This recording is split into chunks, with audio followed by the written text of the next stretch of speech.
Hi, it's Michelle Pridgeon. I'm on day 2 of my story journey, no pun intended.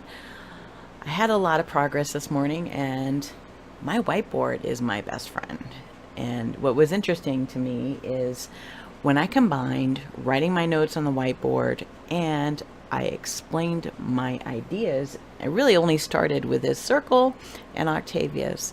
And when I went out of my comfort zone and recorded myself, no makeup, hair, pajamas, and ideas flowed out of me. Now, what I learned today and what I worked on so far is a few things. With Octavius as someone who I'm starting off with in this series, who's 16 years old. Now, I remember my son when he was 16, how self-centered he was and focused on his own world. But the story is not about how he managed his world. This story begins with how he is pulled out of his world by 4 key influencers. Now, for me to see this, I had to do a few things. And yes, this is Umi. He wants some attention. What I had to let go of is my preconceived ideas on what I knew about all my research, who Augustus was, everything I've talked to him when I was interviewing with him for the Divinity Channel. I had to let all that go. I had to start by a name, Octavius. Who was he? Who was he at 16? It's like a blank slate. The future that I knew that was his, I have to let go. I have to start the journey with him as he begins. So that's a little tough.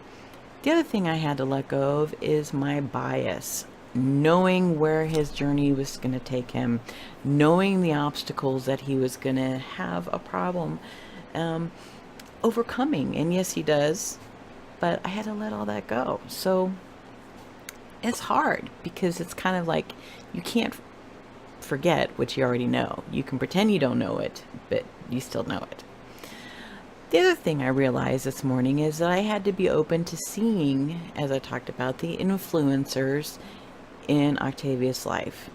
And what I came up with, and I already knew, but seeing it and drawing the analogy and how they played their part, because everybody has layers of beingness.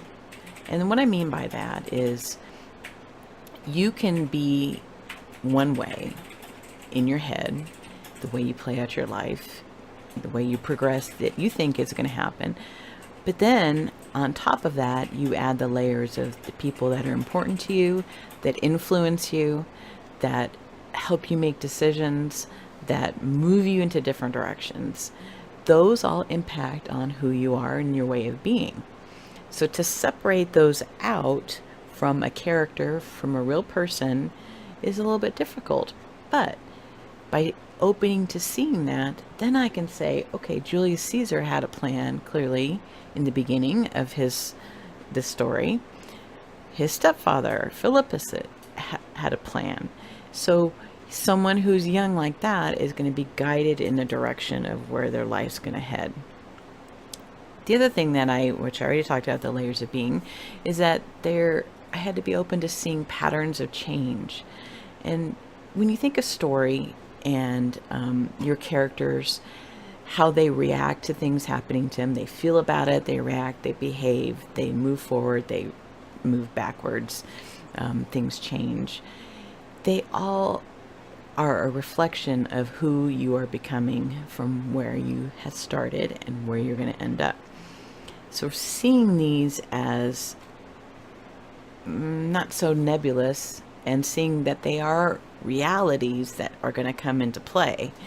And honestly, I am a little overwhelmed at the prospect of putting together this series from when Octavius was 16 till he was in his 30s, the big progression. But if I don't let the bigness of it intimidate me and focus on where we're starting and seeing ahead vaguely where we're going to end up and just really moving forward in the journey. So today was very productive. I translated my whiteboard, which I love dearly, and I appreciate your time, and I'll see you on day 3.